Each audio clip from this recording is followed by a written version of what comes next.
পটিয়া সরকারি কলেজের একাদশ দ্বাদশ শ্রেণীতে অধ্যয়নরত প্রিয় শিক্ষার্থীরা, আশা করছি প্যান্ডামিক সিচুয়েশনে সকলেই ভালো আছো, সুস্থ আছো এবং স্বাস্থ্যবিধি মেনেই সকলে জীবনযাপন করছো। আমিও আলহামদুলিল্লাহ ভালো আছি। আজকে তোমাদের সাথে আমার প্রথম ক্লাস, এই মাসের 3 তারিখে আমি তোমাদের কলেজে জয়েন করেছি। তো এটাই আমার প্রথম ক্লাস এবং প্রথম অনলাইন ক্লাস।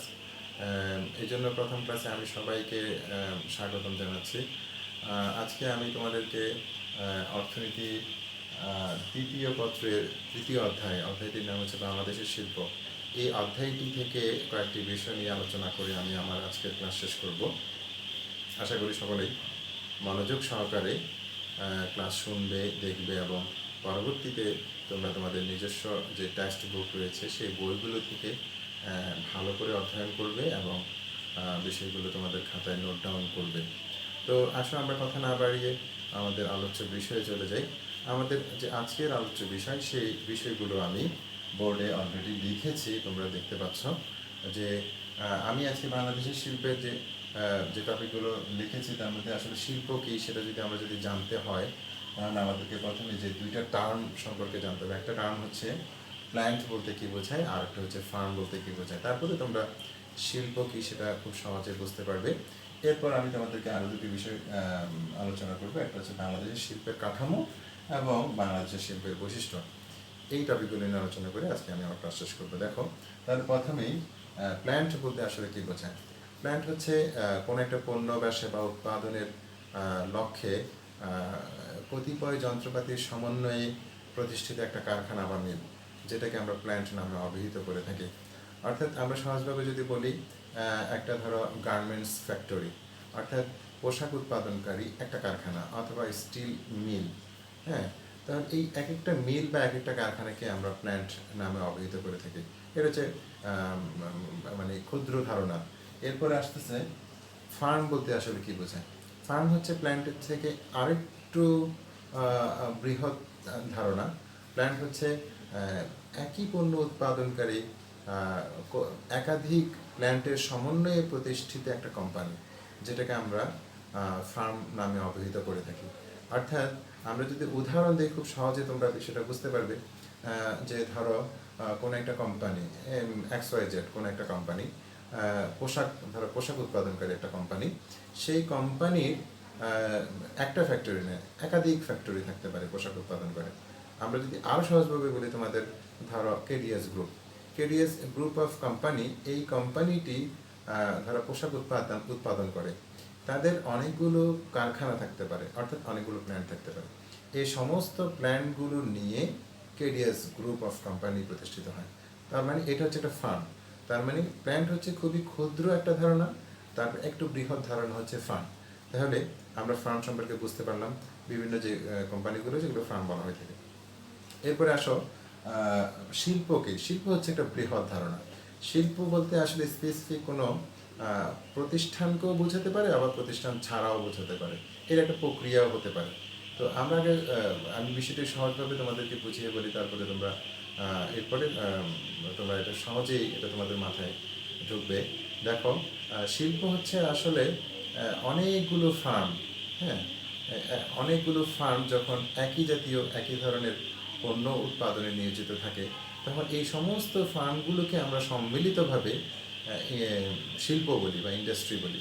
যেমন ধরো পোশাক শিল্প বলতে আসলে এটা স্পেসিফিক কোনো অনেক সময় একটা প্রতিষ্ঠানকেও বোঝাতে পারে, কিংবা এটা একটা চলমান একটা প্রক্রিয়াকেও বোঝাতে পারে। হ্যাঁ, তো আবার ধরো বস্ত্র শিল্প, অর্থাৎ বাংলাদেশে যদি বলি পোশাক শিল্প, বাংলাদেশের পোশাক শিল্প ধরো বহির্বিশ্বে অনেক সুনাম অর্জন করেছে। এর অর্থ হচ্ছে বাংলাদেশের পোশাক শিল্প বলতে কোনো একটা ফ্যাক্টরি বোঝাচ্ছে না। অর্থাৎ আমাদের দেশে বিদ্যমান যতগুলো ফার্ম রয়েছে, পোশাক উৎপাদনকারী ফার্ম, তাদের সমস্ত ফার্মগুলো নিয়ে যেই পরিমাণ পোশাক উৎপাদন হচ্ছে, সমস্ত পোশাক কারখানাগুলোকে একসাথে সম্মিলিতভাবে যে পোশাক উৎপাদন, এটা আমরা পোশাক শিল্প বলি। তার মানে হচ্ছে পোশাক শিল্প বলতে বাংলাদেশের পুরো পোশাকের যে বাজার সেটাকে বোঝাচ্ছে। তার মানে হচ্ছে এই আমরা যদি বলি যে পোশাক পাট শিল্প, তো পাট শিল্প বললে সেমভাবে বাংলাদেশে যতগুলো পাট উৎপাদনকারী প্রতিষ্ঠান বা ফার্ম রয়েছে বা প্ল্যান্ট রয়েছে, সবাইকে মিলে আমরা একসাথে বলি এটা পাট শিল্প, এরপরে ধরো বস্ত্র শিল্প। তার মানে শিল্প হচ্ছে একটা বৃহৎ ধারণা। এই জন্য পিএইচ কলিনের একটা সংখ্যা খুবই পোশাক শিল্প নিয়ে পিএইচ কলিনের যে সংখ্যাটা, এটাই খুবই যথাযথ বলে আমার মনে হয়।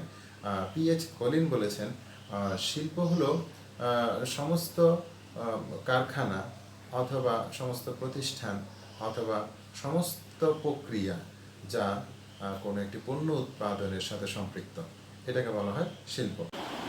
তারপর এবার এসে আমরা বাংলাদেশের শিল্পের কাঠামো নিয়ে আলোচনা করি। বাংলাদেশের শিল্পের কাঠামো যদি বিশ্লেষণ করতে হয় বা আলোচনা করতে হয়, বিভিন্নভাবে আলোচনা করা যেতে পারে। বাংলাদেশের শিল্পের কাঠামো যদি আমরা আকার আকৃতির দিক থেকে একভাবে বিশ্লেষণ করতে পারি, মালিকানার দিক থেকে বিশ্লেষণ করা যেতে পারে, তাদের উৎপাদিত পণ্যগুলোর প্রকৃতির উপর ভিত্তি করে এটাকে আলাদা আলাদাভাবে বিশ্লেষণ করা যেতে পারে। তাহলে যদি আমরা আকার আকৃতির দিক থেকে যদি বিশ্লেষণ করি, বাংলাদেশের শিল্পের কাঠামোকে সাধারণত তিনটি ভাগে ভাগ করা হয়। প্রথমত বৃহদায়তন শিল্প, মাঝারি শিল্প এবং ক্ষুদ্র ও কুটির শিল্প। বৃহদায়তন শিল্প বলতে আসলে কী বোঝায়? বৃহদায়তন শিল্প হলো যে সকল শিল্প প্রতিষ্ঠানে সাধারণত যে সকল শিল্প প্রতিষ্ঠানে অধিক পরিমাণ শ্রমিক, অধিক মূলধন এবং ভারী যন্ত্রাংশ ইউজ করে প্রচুর পরিমাণ উৎপাদন করে, এই ধরনের প্রতিষ্ঠানগুলোকে আমরা বৃহদায়তন শিল্প বলে থাকি। বৃহদায়তন শিল্প সম্পর্কে বাংলাদেশের যে শিল্পনীতি 2010, বাংলাদেশ শিল্পনীতি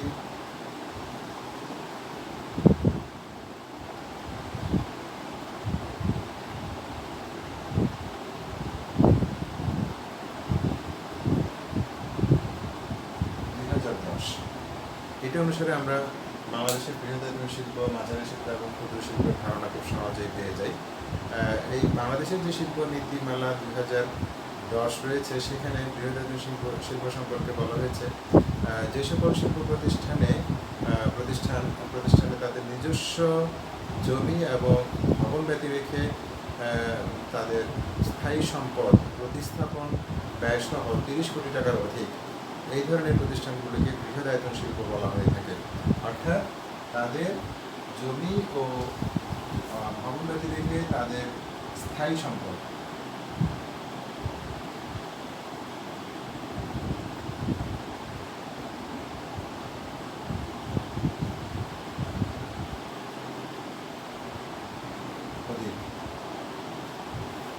দ্বিতীয় হচ্ছে আরও একভাবে এটাকে বলা, বৃহদায়তন শিল্প সম্পর্কে আমরা ধারণা পাই বাংলাদেশ শিল্পনীতি 2010 অনুসারে। সেটা হচ্ছে যে সকল শিল্প প্রতিষ্ঠানে নিয়োজিত শ্রমিকের সংখ্যা 250-এর অধিক, নিয়োজিত শ্রমিক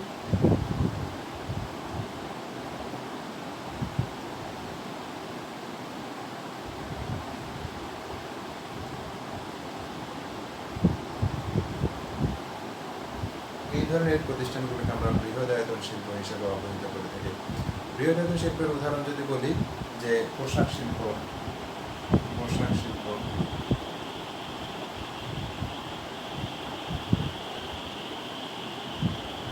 পাট শিল্প,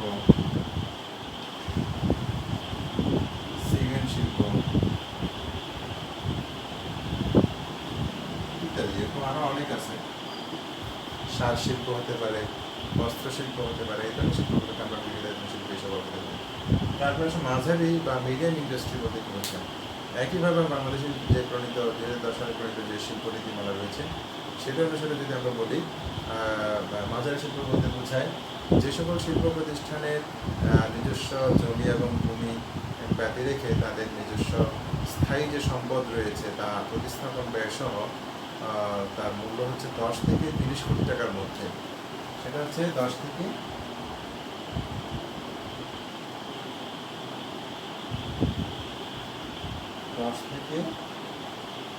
30 কোটি।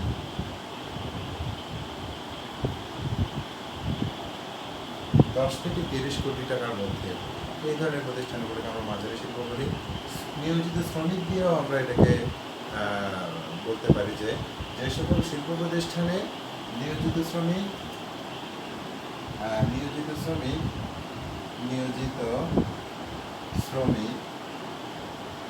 100 থেকে 100 এর অধিক, 250 জনের কম।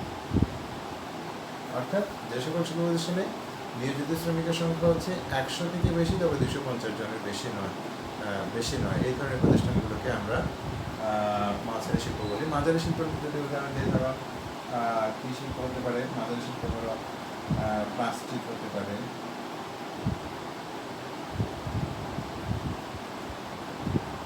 প্লাস্টিক শিল্প, বয়ন শিল্প,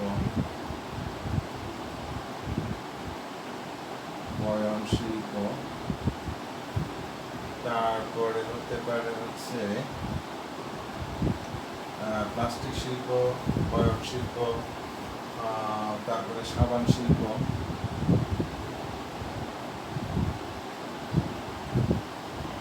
এই ধরনের প্রতিষ্ঠানগুলোকে আমরা মাঝারি ইন্ডাস্ট্রি বা মাঝারি শিল্প বা মিডিয়াম ইন্ডাস্ট্রি হিসেবে অভিহিত করি। তারপরে সব ক্ষুদ্র ও কুটির শিল্প বলতে কী বোঝায়? এটাও বাংলাদেশ শিল্প নীতিমালা 2010 সালে আমরা বলতে পারি যে সকল শিল্প প্রতিষ্ঠানের নিজস্ব ভূমি বা জমি এবং ভবন ব্যতি রেখে তাদের স্থায়ী সম্পদ প্রতিস্থাপন ব্যয়সহ সম্পদের মূল্য হচ্ছে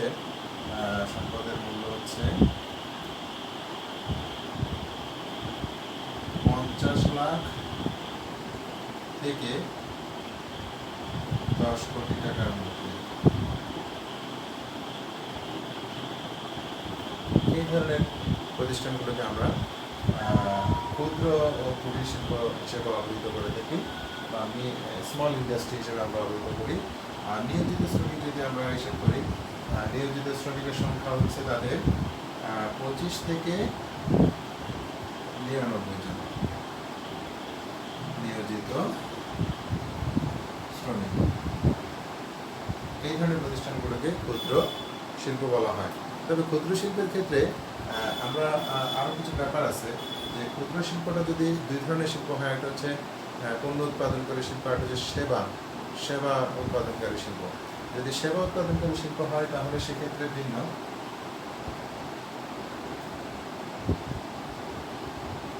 সেবা যদি হয় তখন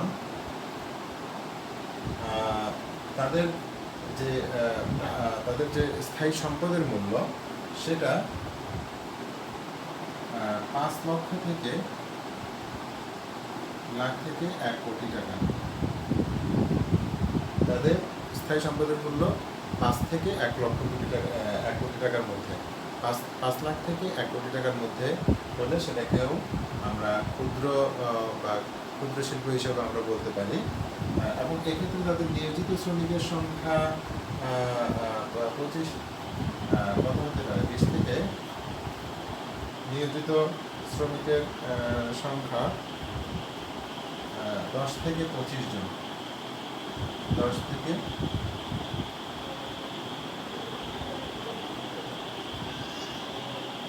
নিয়োজিত থাকে।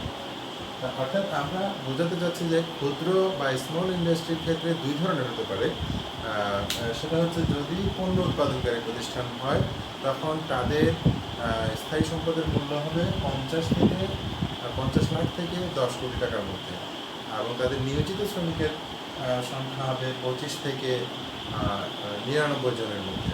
আর সেটা যদি সেবা উৎপাদনকারী কোনো প্রতিষ্ঠান হয় তখন তাদের যদি নিয়োজিত তাদের যে সম্পদের মূল্য সেটা 5 লক্ষ থেকে 1 কোটি টাকা হলেও সেটাকে আমরা মিডিয়াম ইন্ডাস্ট্রি হিসেবে অভিহিত করব।